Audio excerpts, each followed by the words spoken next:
I knew how hard it was to tell them the first time, and it was going to be even harder to tell them the second time. And I knew that was the heartbreaking part. The heartbreaking thing was I was going to have to tell everybody again. I often hear people saying, "Oh, I couldn't be going to the doctor now, I'd be afraid what they tell me." If I didn't go to the doctor, I might be in an awful lot worse situation.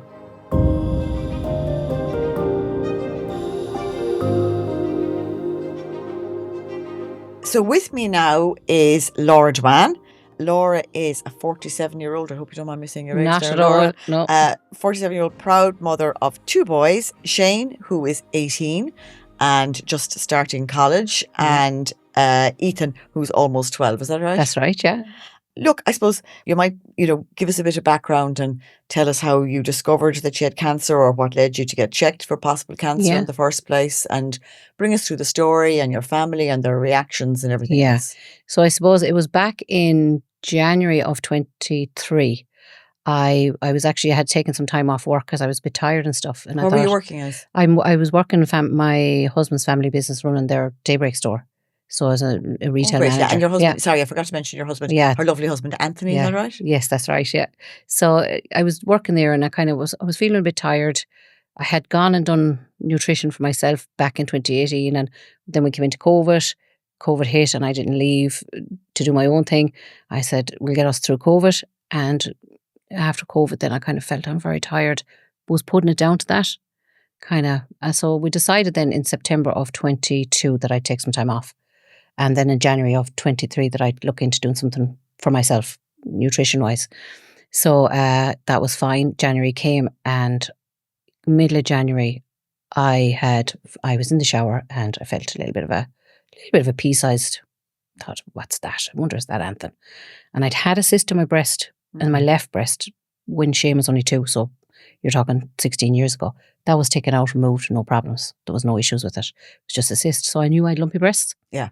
So I was always making sure that I was checking them. And so I found a bit of a lump.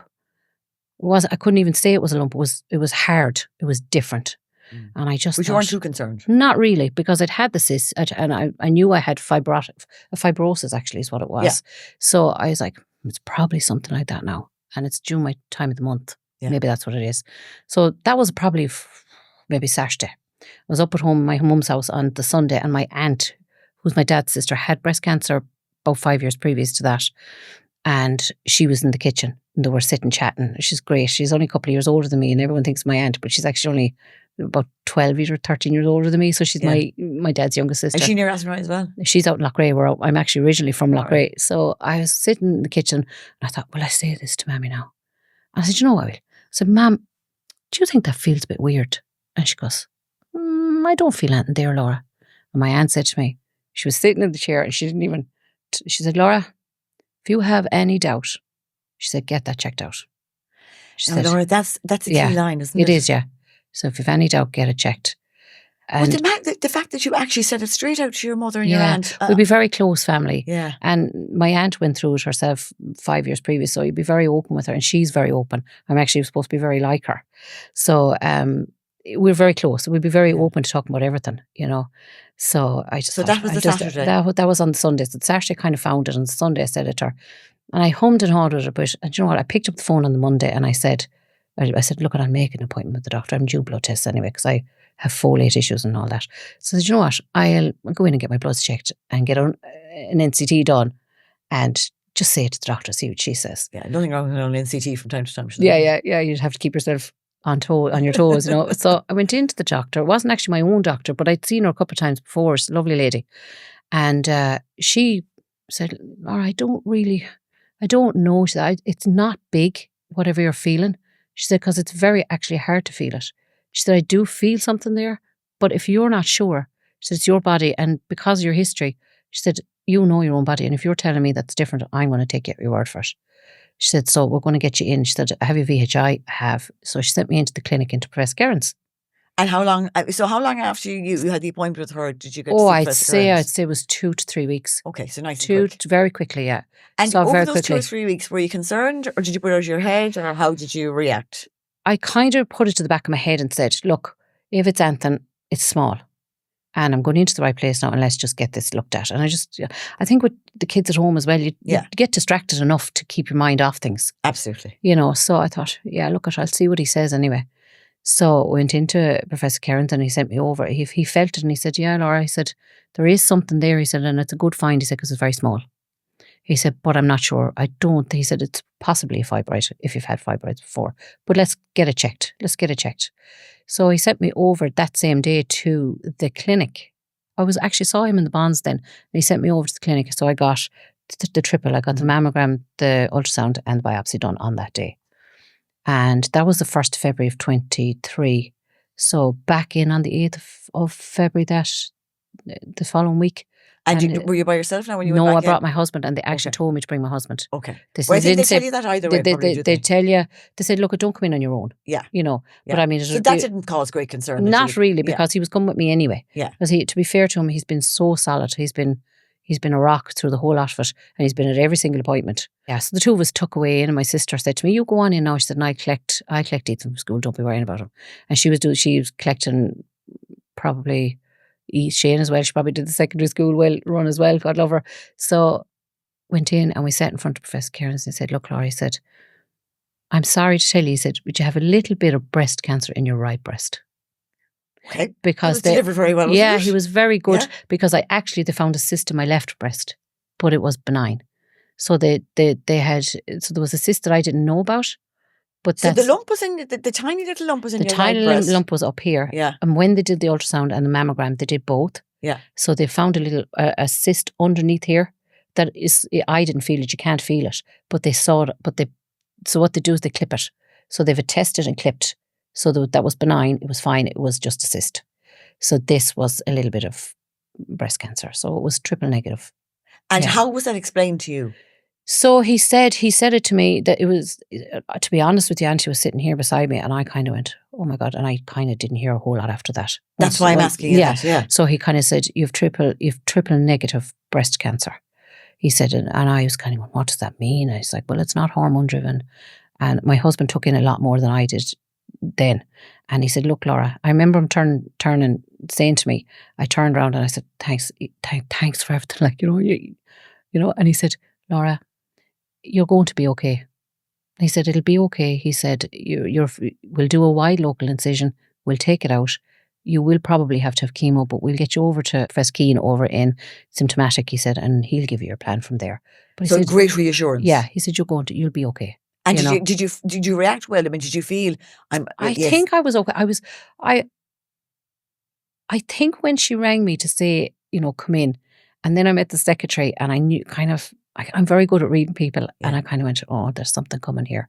I actually had to say to my husband, I think we're going to get bad news here, Not at all, it'll be fine, So the nurse followed me out. His nurse is Emma. I'll never forget her. She had a book. She had you get a book, a cancer care book, on what to expect when you're going through cancer. And on the back of it, she said to me, Laura, this is what you have. This is what it means. And she said, don't Google anything if you can. And if you are going to Google something, just Google this. Yeah. Fantastic. Because she was afraid you can go into it. Yeah. You can go into it. You can go into a big dark hole digging around. And you don't want to hear it. And one of the things I did actually find was how to be well through cancer treatment. It was a woman who had gone through exactly the same as I had, and she talked about her treatment and how she came out of it and what she ate and what she drank and what she exercised. And I tried to kind of keep that in my head, said, okay, she was fine. I'm going to be fine. Professor Karen said, I'm going to be fine. I'm going to be fine. And you have to kind of go that way then.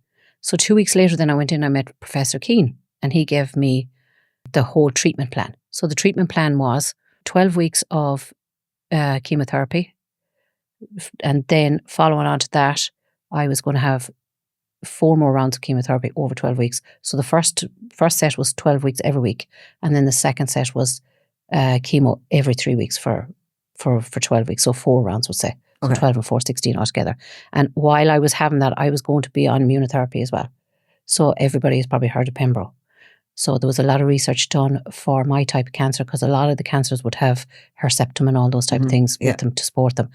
The pembro was new. for my type of cancer, for the triple negative.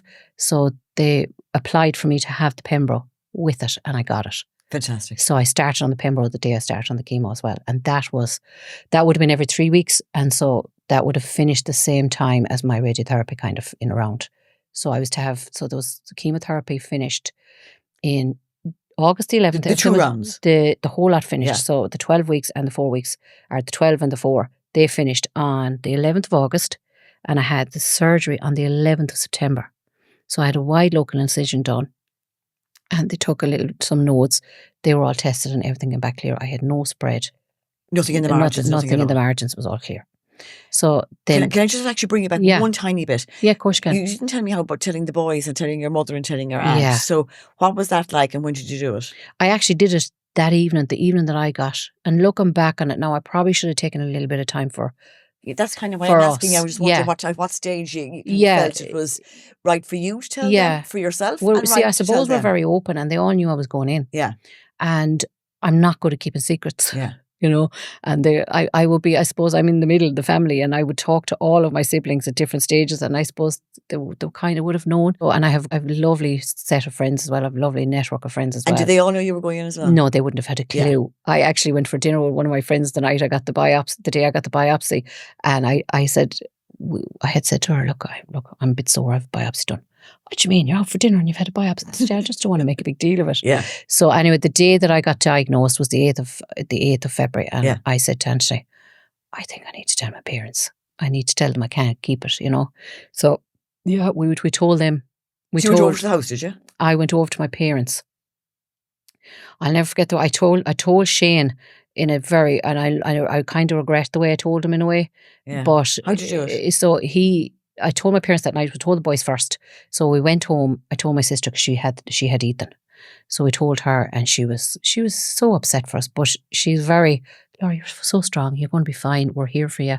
And my husband, and so my sister and myself are married to 2 brothers.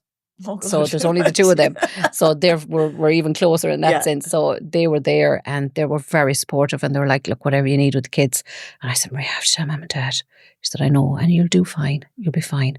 So we'd go in to we actually were out in time to pick Shane up from secondary school, and pulled into the side of the road. And I said, Auntie, how am I going to tell him? How am I going to tell him? So he said, you have to tell him. So we were in the car anyway, and he said, Mammy, what's wrong with you? Nothing, Shane. Mammy, there's something wrong. And I burst out crying. And I said to him, Shane, I hate to tell you this, that I have breast cancer.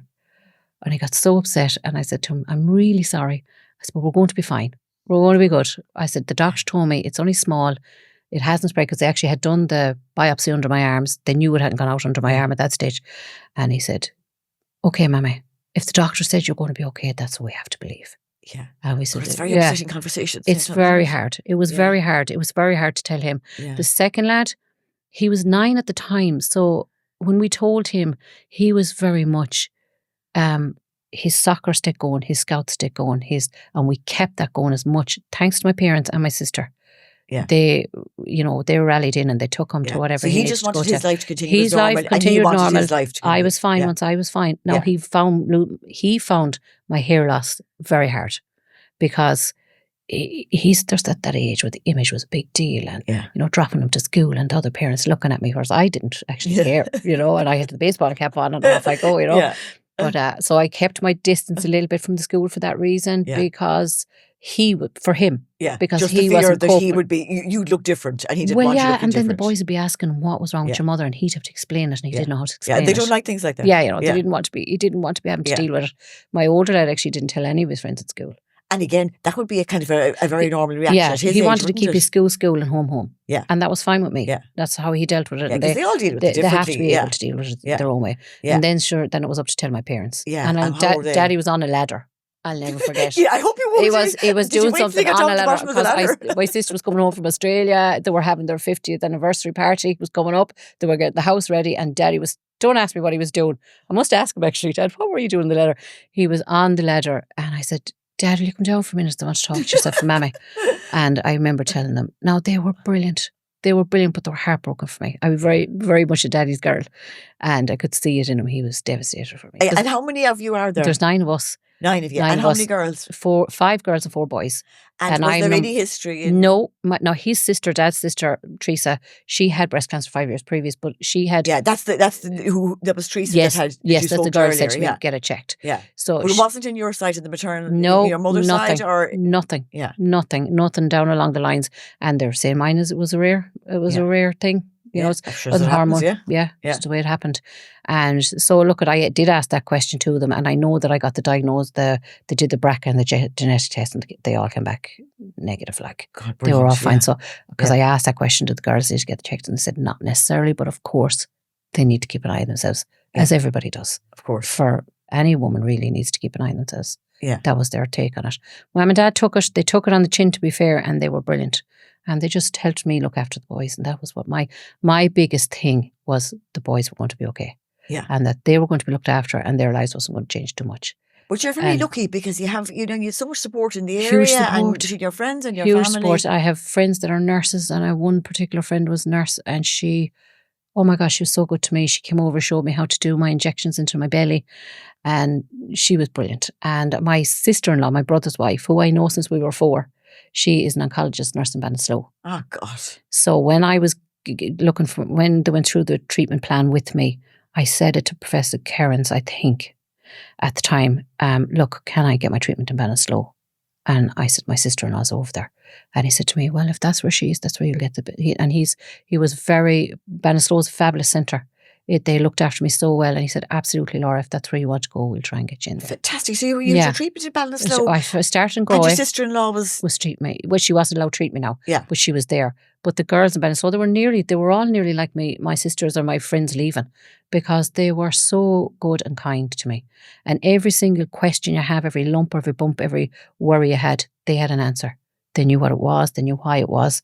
And they kept your mental health really on par. You'd have an ache or a pain. Oh, Laura, that's because.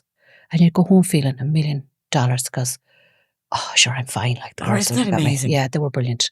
Now, I started in Galway. I did 3 rounds in Galway, and they were fabulous too. But for me, travel-wise, parking-wise, everything, Ballinasloe was an easier option. My husband was going to be bringing me. He could drop me and come back for me 20 minutes. Do you know what I mean? So it was absolutely a better option for me. You mentioned nutrition a few times. You know, did your nutrition change? Did you change in terms of what you wanted to do in terms of your nutritional plan during all of this? So I suppose I shelved it really. Yeah, I shelved it because I shelved it in the sense I had all my little business cards done up and I was ready to roll. And you kind of have to find a niche, and I was trying to go down the road of, menopause and that kind of thing. Yeah. But I shelved it. But speaking of nutrition, actually, there's a lovely Dr. Samantha Cushion is a lady who does nutrition for women with breast cancer and who've gone through the menopause because of the treatment they have. So she has a book out now. And what's it called? Diet, Cancer and Menopause. And it's Demetra, and I know there's another doctor on there, but I would have spoken to Samantha. She did a talk in Ballinasloe one of the nights about nutrition and that. So just on how to help women that have gone through cancer, because I went through the menopause. So when I started the chemo, I went straight into menopause. Yeah. So was that difficult? And then were you ready for it? No, I hadn't a clue. Yeah. But I think because I didn't really know what was happening to me, because I was going through chemo. I was on steroids. The pembro was doing its own thing. You have different nerve ending problems with the pembro. So the menopause was in there as well. But it was being dealt with all of, I suppose you're on steroids and all that kind of stuff when you're on chemo. So it really wasn't until I finished the chemo that I realised that some of the symptoms were menopause as well.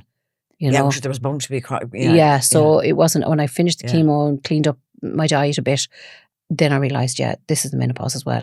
And I had thyroid problems as well. So you finished with the chemo and the immunotherapy in March 2024, roughly, was it? Yeah, so I finished the chemo in August. I finished my radiotherapy in January 24, and I finished pembro in February of 24. Finished pembro. Yeah. So at that point then, did you think, that's I'm done, my cancer journey is over? Thought it was done and dusted. So how did you go back to work from there? Or what? No, I took a year, because originally in 23, at the beginning of 23, I was taking a year. Okay. I was taking some time out. I had been working since I was 17. I had, we had kids coming into leaving cert and all that. So I just thought, you know what? Yeah. And did you enjoy your year? I did. I did. I met friends and I spent a good bit of time with the family and I was eating out and having fun. And yeah, I did enjoy my year. But looking back on it now, I was tired, but I was putting it down to the treatment because I went through a lot of treatment. Yeah, absolutely. And I had a lot of healing to do. Yeah. So yeah, I was taking it easy. But then in January this year, then 25, I decided, right, time's up now. You've had your fun. It's time to go back to work. And I wanted to go back. I didn't want to go backwards. I wanted to go forward, but I felt I wasn't ready to go out on my own. I felt I did a little bit more healing to do, a little bit, and I wanted to do a job that I'd be proud of, but that I could leave, close the door and say goodnight to it in the evening time, come home to my family. Yeah. Because I was working for family before, it's a big mix. You're mixing work and life and family life, and it's very hard to balance it. And I was very aware that I didn't want to go back to something stressful. Yeah. I needed to be able to have work life, family life. Yeah. And I like the way you say something that at 6 o'clock in the evening, you can close the door absolutely. and say, I don't have to worry about that. I did a good now. day's work, but yeah. It's gone. So where did you go back to? I went back to Lifewave in Athenry. Lovely. And I was back there. I was still in February of this year, I rang the symptomatic clinic because I was due my mammogram. So you get a mammogram every year now. So I was due my mammogram and I rang them and I said, look, I'm starting a new job in the 17th of February. Could I come in for my mammogram? I know it's due. It's not probably due till the end, but could I get it done? I said, because I don't want to be asking for time off starting my new job. Yeah. So they said, of course having had your year off now. Yeah, having had my year off, I better not be taking more time off. So I said, they said, absolutely, or come on in. And she got me a date fairly quickly. I think the following week I went in and started my new job in Lifewave. I was delighted with myself and they were fabulous and lovely, lovely people in there. And they just welcomed me in and I fitted in right away. I fitted in. And the weeks were going on. So that was the 17th of February. I was doing a lot of lifting and you're doing a lot of kind of swaying back and over, you're packing stuff and that. And I kind of went, something not right there, I felt a bit sore. And then I rang. And so about 3 weeks into that, I went, something's not right. And a friend of ours actually passed away in the middle of all that. And I had his funeral. So I kind of put it to the back of my head. It's kind of into something not right there, but maybe it's just after the mammogram. I'm new job, I'm lifting, I'm moving. I haven't been doing that in a year. That's probably what it is. So you no results now of the mammogram at this stage? No, no, because there was nothing. So when I heard nothing, you kind of think you'd hear nothing. No news is good news. So I rang. So I did actually ring. Then I said, this feels a bit off. Something's off. And I said, it's a bit sore. So I wonder, is the mammogram? So I rang and I said, I rang the oncology. I think I was talking to one of the nurses in oncology. And I said, look, I had a mammogram done in February. No results out yet. I'm a bit sore. I don't really know whether it's the new job. Well, it could be the new job, she said. But if you have any doubts, she said, will you take yourself to the GP and get yourself checked out? Right? She said, because, it could be something. When you start work and you're moving, you had surgery there, Laura, your nodes are gone, your lymph drainage is different. She said, just go in and get yourself checked out, just to be sure, she said. So I went into the GP. The same GP you've been to the first time? No, same place. Oh, yeah. I've been with the same place in Loughrea for donkey's years, and they've lovely doctors in there. It doesn't really matter. Whoever you get in there, you get looked after. Yeah. So I went into another lady doctor actually, and I had been going to her because I had thyroid problems from the chemotherapy. I was on Eltroxin, so she was keeping an eye on my thyroid and making sure everything was okay there. So I was very familiar with her. She was very good to me through my treatment. And I said, you know what, I'll go back to her now. I went back to her and I said, look, this is definitely something wrong. And she looked and she said, Lord, that's very swollen. She said, maybe now the mammogram, she said, it could have triggered like a trauma. Because they say with the breast, you can, sometimes a mammogram can trigger swelling or whatever. Could you see the swelling? Yeah, I was very red here. So I was red around. So we say my surgery was up here. You could see the little indentation here. Yeah. So it was coming from the nipple over. I could I could feel over under yeah. So kind of underneath here was round into your armpit. It was red and and so she said to me, possibly now could be lymphedema. She said, I don't know. She said, I'm looking at your mammogram here. She said in February. She said, and that's all clear. Oh, so the mammogram was clear. The mammogram was clear. So I said, okay, well that's reassuring anyway. So at least that's clear. So she said, look, Laura, let's send you back to symptomatic anyway. Let's just get you checked out anyway. She said, could be lymphedema. She said, and you'll need to see the physio in there. Yeah. She said, if it is lymphedema. So I said, okay. So I looked up videos and I was doing the lymph drainage myself, and it actually swelling had gone down quite a bit. So there was fluid there. Yeah. So you weren't overly worried. I wasn't overly worried, not at that stage. Especially because the mammogram was back clear. Yeah, exactly. Yeah. So I went in then and I saw a junior surgeon, and he said, could be fat necrosis. Yeah, and you've quite a lot of scarring there I can feel scarring there. Yeah, from the surgery. From the radiotherapy. So that was fine. So then she said, one of the junior doctors said, I think we'll give you an ultrasound anyway. So then I knew so the ultrasound, I knew by the radiographer, even though she was fabulous, whatever way I had to turn on the bed, she said, Laura, we're going to biopsy that. And I just went, oh God, I just knew. You just knew. I just knew. And I said, feck, all different things came into my head. And my husband wasn't actually with me that day because it was normal. Because it was just a regular. Fears, like, it was regular. Yeah, it was a regular appointment. So I just said to him when I went home, I said, Auntie, when I go back in for them results, I think you should come with me. No, you'll be fine, Laura. He said, sure. Your mammogram is clear. I said, yeah, just come with me. I said, because I'm nervous. But I knew. You really did know. I did know. I did. I knew. I knew. Yeah. And so when we went back in then, that was the 8th of April, I think I was diagnosed again. I sat with Mary Greeley, who is the breast nurse, my breast nurse. And I have to tell you, she is an angel on earth, that lady. She has kept me grounded for the last 16 weeks. Yeah, fair play, Mary. Yeah, she's fabulous.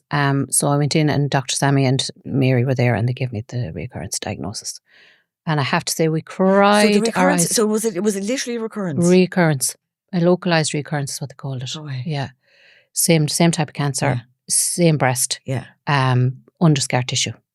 Under the scar tissue. Under the scar tissue. And the ultrasound picked it up. Yeah.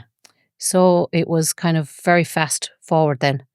So I remember saying to Auntie, we cried so much in the surgery that day, and I somewhere in the middle of it I said to Auntie, I'm not telling anyone now because we have Mammy's 70th birthday party down in Clifton and we have to go down there and we won't tell anyone. And Shane was doing the leaving cert. Yeah, Shane was doing the leaving cert.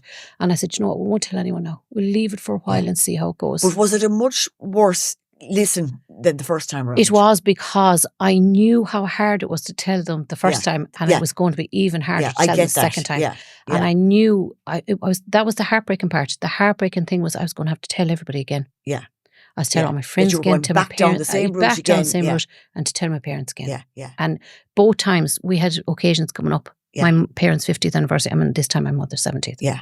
Do you know what I mean? Yeah. And I thought, how am I going to tell them all again? And both times my sister was coming home from Australia. Oh, for the events? For the events. Yeah. Oh. And I thought it was so overwhelming. Yeah. The thoughts of having to tell them all again. So anyway, I had to tell them. So I had decided. So that evening, Thursday evening, I got a phone call from Mary. And she said to me, Laura, how are you? I said, Mary, I'm okay now. I have my crying done.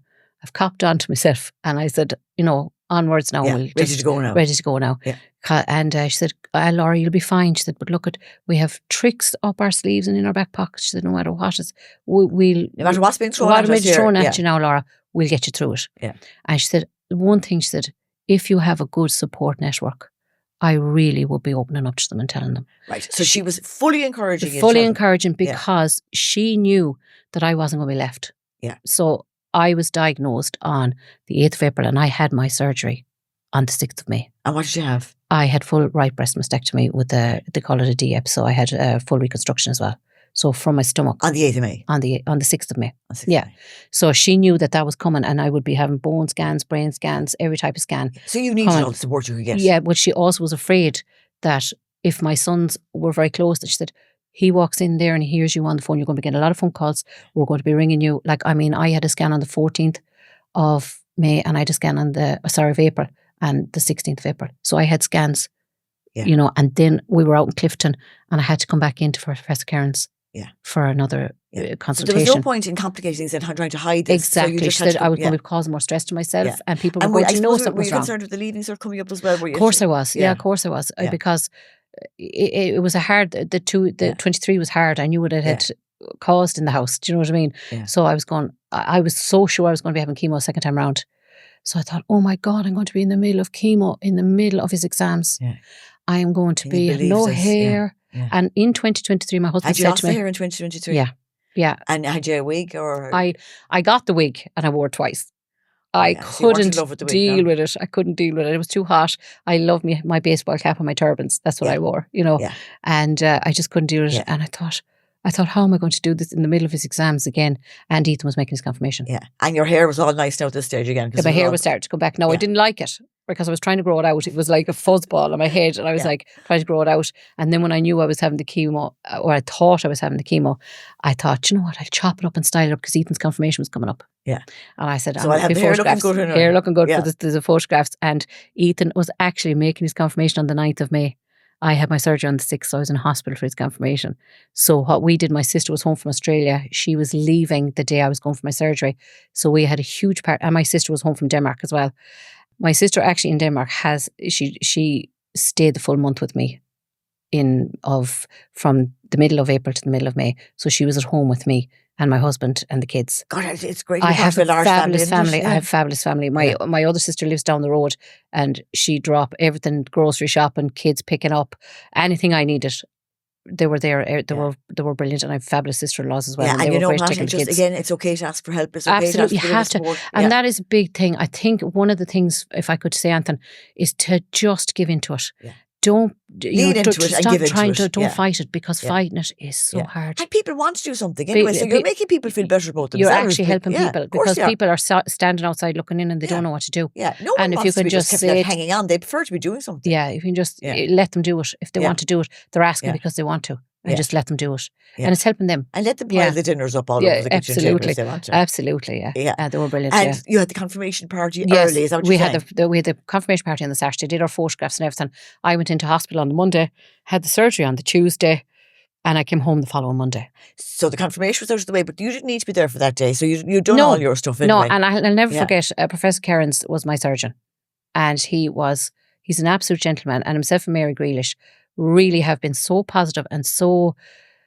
I suppose they've been a real key on me being positive. And today I came in here and I was, you look great for 16 weeks. That's because they have been so reassuring. And they've been I have to say, Laura, I think that's a fantastic thing to say to any woman who's listening today, you know, who's in the middle or who's at the beginning or the middle or whatever part of her journey that she's going through. But for her to hear that, you know, the professional care you've had, the family support you've had. I mean, so today, you know, where are you and how do you feel? So today I am now, so I didn't have to have chemo because they did such an extensive surgery. They took everything. So there was no spread again this time. Thank God. I was so lucky. So they took everything. So they took a lot of fat. So this is fat. This is fat from my stomach and skin from my stomach. God, I have to say, it's fantastic. I mean, they've done a fabulous job. Mr. McInerney is my plastic surgeon. Amazing man as well. So when I came back from 2 weeks after the surgery, everything was clear. So there was no need for me to have chemo. There was nothing there to chemo. Fantastic, so I didn't have to have chemo. So Professor Keane is very vigilant. He's on the ball really. And he said to me, Laura, every 3 months now I want you scanned. Yeah. So every 3 months now. Well, 100% you'd be going along with that. Yeah. So I mean, and they are on the ball. I mean, I had a scan in April. I've already had my first set of 3 month scans. Have you? And I'm only 16 weeks post surgery. Yeah. And you keep. Yeah, I've already got my appointment for October. Yeah. You know, so I mean, every 3 months now. Because it's the you know, the vigilance thing at this stage. Absolutely, just to stay on top of it. To miss nothing. Because I mean, and you were already very vigilant both times around. But you know, and just again to stay. I mean, to be looking as well as you are and to have such a good outcome as you are, you have to be vigilant, don't you? You have to be vigilant. Yeah, you have to. And I think fear stops people from checking. Yeah. I often hear people saying, "Oh, I couldn't be going to the doctor now. I'd be afraid what they tell me." If I didn't go to the doctor, I'd be in an awful lot worse situation. Do you know what I mean? And I think that's the message that every woman has to hear. Try not to be afraid. It's fearful. It is a fearful thing. But if you can try not to be, if you sit with the fear for a few minutes and just let it pass and then get on with it. That is... Lord Duane, you are a fabulous woman, and I hear you're a great singer as well. No, I'm not. I'm in the back row.